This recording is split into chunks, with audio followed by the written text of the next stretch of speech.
Buongiorno a tutti amici del mare e della pesca, sono Timossi Giorgio e questo è il mio canale Ligurian Fishing Adventure. Pesci serra, pesci scorpione, granchi blu ed ora nelle acque sempre più calde del Mediterraneo un nuovo ospite. Sto parlando della triglia tropicale del Mar Rosso.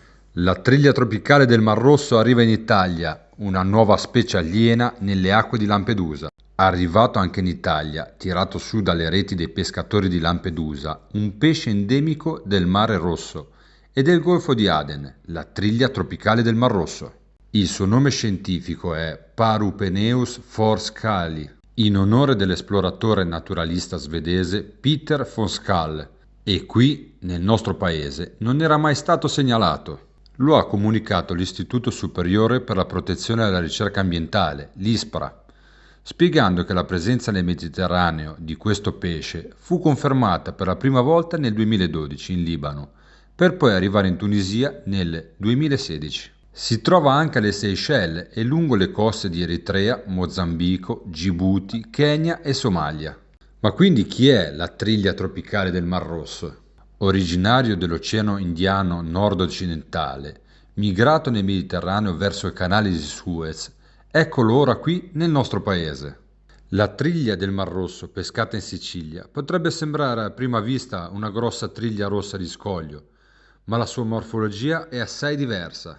La specie è caratterizzata da una banda scura longitudinale sulla parte superiore del corpo e da una piccola macchia scura in prossimità della coda. I barbigli sono lunghi e pallidi. Vive nei fondali sia rocciosi sia mobili, ma anche nelle praterie marine. Può raggiungere i 30 cm di lunghezza e viene sfruttata commercialmente nei luoghi di origine e nelle acque cipriote. Ma la triglia tropicale del Mar Rosso, come è arrivata nel Mediterraneo? La temperatura globale è in aumento, il cosiddetto global warming, favorisce la sopravvivenza di specie tropicali che arrivano nei nostri mari attraverso il canale di Suez, con il processo noto come migrazione lesepsiana. Inoltre il Mar Mediterraneo è un mare chiuso e relativamente piccolo, ma con un elevato traffico marittimo e con intense attività umane, porti, scambi commerciali, pesca intensiva, fattori che possono favorire l'insediamento qui da noi di specie non autoctone. Il ritrovamento della triglia del Mar Rosso a Lampedusa è un'ulteriore testimonianza della diffusione delle specie aliene in Italia. Ma quindi che cosa dobbiamo fare in caso avvistassimo la triglia tropicale del Mar Rosso? L'esemplare di Palermo è stato riconosciuto tra le triglie native catturate dai pescatori del luogo, che riconoscendole le caratteristiche lo ha congelato e consegnato ai ricercatori dell'ISPRA di Palermo. Sebbene non siano stati riconosciuti impatti della sua presenza nelle località in cui è arrivata, l'ISPRA ipotizza una sua possibile competizione per lo spazio e le risorse con le triglie native, come accaduto per altre specie aliene che si sono insediate nel Mare Nostrum.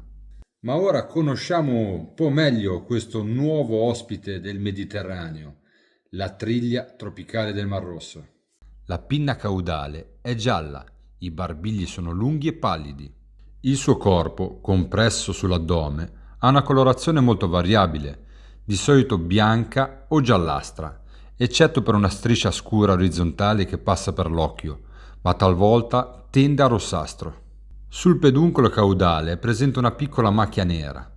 Sia il dorso che il ventre possono avere sfumature rossastre. La sua lunghezza massima registrata è di 28 cm, anche se di solito non supera i 25. Come abbiamo detto in precedenza, questo pesce tropicale proviene dal Golfo dell'Oceano Indiano, in particolare dal Golfo di Aden e dal Mar Rosso. Come possiamo notare nel suo cugino mediterraneo, spesso nuota in banchi non particolarmente grandi.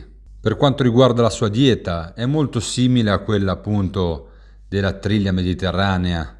Si nutre infatti di alghe, ma non disdegna neanche piccoli invertebrati acquatici come crostacei, gamberi, granchi e piccoli vermi.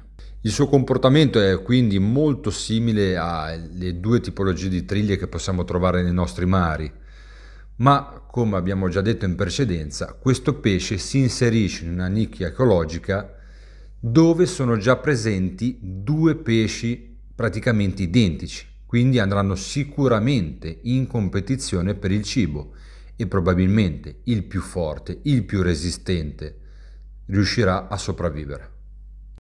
Quindi la triglia di fango e la triglia di scoglio che tanto siamo abituati a vedere non saranno più sole, ma saranno in compagnia della loro cugina tropicale.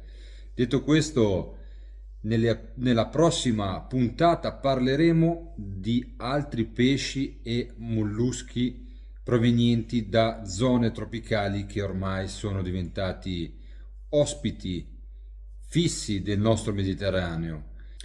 Quindi mi raccomando, continuate a seguire il canale, continuate a iscrivervi al canale Ligurian Fishing Adventure perché è totalmente gratuito.